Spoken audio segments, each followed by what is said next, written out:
Paz do Senhor a todos, tá? Esse aqui é um vídeo das questões de respostas do livro Trindade, tá bom? Então vamos começar. A primeira questão está na página 21, tá? Tá escrito lá: o Pai cria, o Filho redime e o Espírito Santo santifica, tá bom?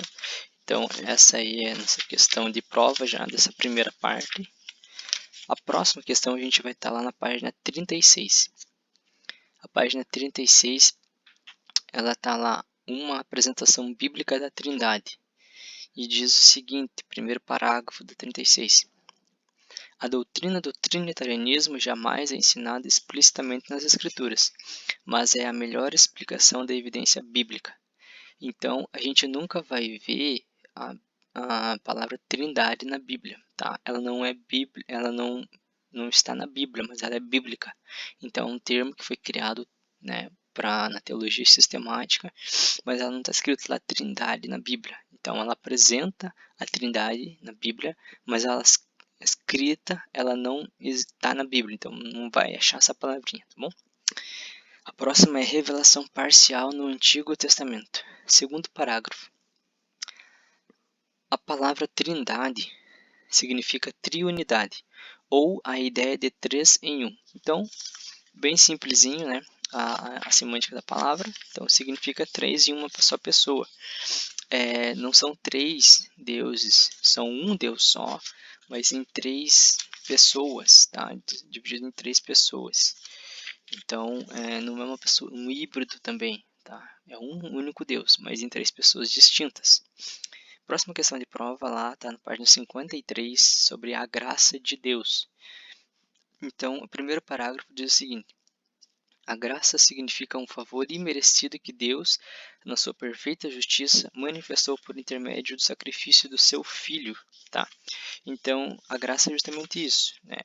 É um favor imerecido, é como se alguém desse algum pix para você, sem você trabalhar por isso, sem você pedir por isso, ele simplesmente deu uma coisa que você não merecia, mas ele entregou para você. Essa é a graça.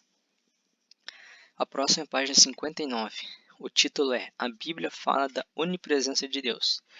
Então, o último parágrafo nessa questão de prova diz o seguinte: a onipresença também não significa que, enquanto uma parte de Deus está num lugar, outra parte está no outro lugar. Então, ela não significa isso, tá? A onipresença. Então, enquanto uma parte está no outro lugar, outra parte está no outro. Então, Deus não se divide, ele não se partilha, né?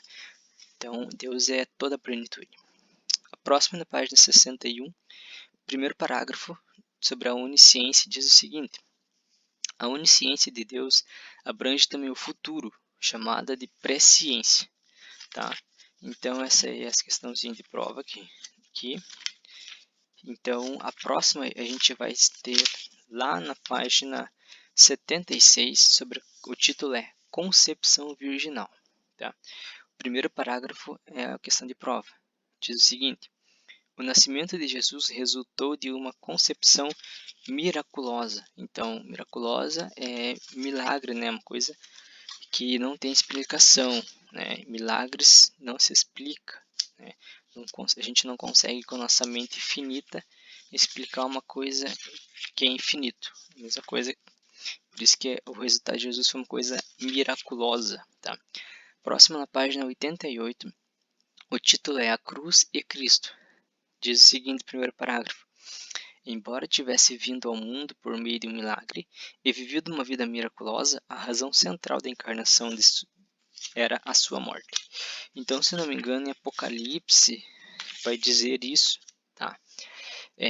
Que sobre o Cordeiro que foi morto desde a fundação do mundo. Então, antes do mundo se formar, antes do mundo ser fundado, já estava escrito que Jesus Cristo, já estava prescrito que Jesus seria morto por mim, por você, para que a gente possamos dobrar nossos joelhos, sentir sua presença e sentirmos libertos de tudo aquilo que só Ele pode nos libertar.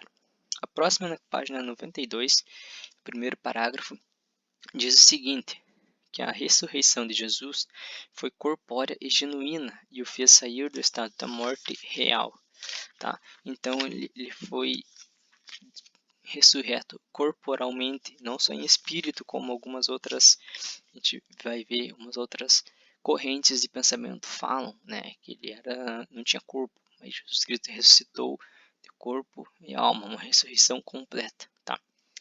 Página 102, a nossa próxima questão de prova, diz o título: o Espírito Santo é uma pessoa. Diz o seguinte, primeiro parágrafo: a pessoa do Espírito não pode ser confundida com alguma forma corpórea. Então, o Espírito Santo ele não tem corpo. A única pessoa que tem corpo é Jesus, tá? Então, o Verbo se fez carne. Então, o único que fez carne foi Jesus. Próxima questão, a página 104. Ele é o primeiro, segundo, terceiro parágrafo lá. Fala dos nomes. Então, além dos nomes, o Espírito Santo detém atributos divinos, como a onipresença, onipotência e a onisciência. Então, todos os três, o Pai, o Filho e o Espírito Santo, eles vão compartilhar isso, né? Então, essa onipresença, onisciência e onipotência, tá bom? A próxima questão, a página 121, vai falar sobre a blasfêmia contra o Espírito Santo.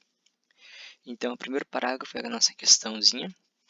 A blasfêmia contra o Espírito Santo é um pecado diferente dos demais, pois para ele não existe perdão. Então, de todos os pecados que o ser humano pode cometer, o único que não tem perdão é a blasfêmia contra o Espírito Santo, tá bom?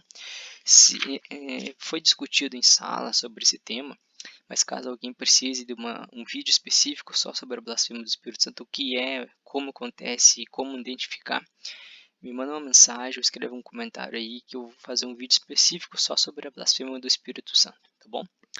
Próxima questão, página 128.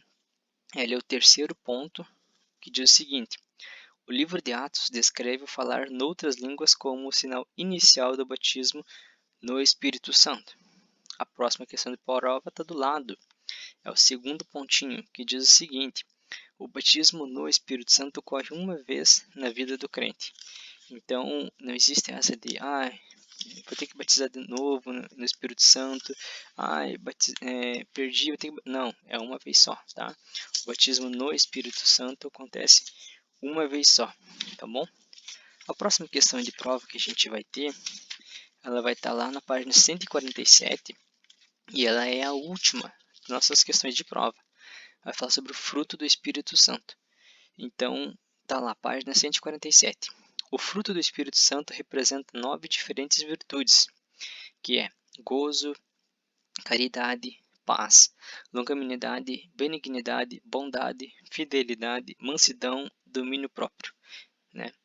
Então, todos esses daí são o fruto do Espírito Santo, tá? É como se fosse um cacho de uva. O cacho com todas as uvas é o fruto. Cada uvinha ali é uma dessas virtudes, tá? Então, essa foi as questões de prova, gente, tá bom? Qualquer dúvida, qualquer coisa, me manda uma mensagem, né, que estamos aí pronto, né, para orientar vocês. Deus abençoe e fiquem com Deus, em nome de Jesus.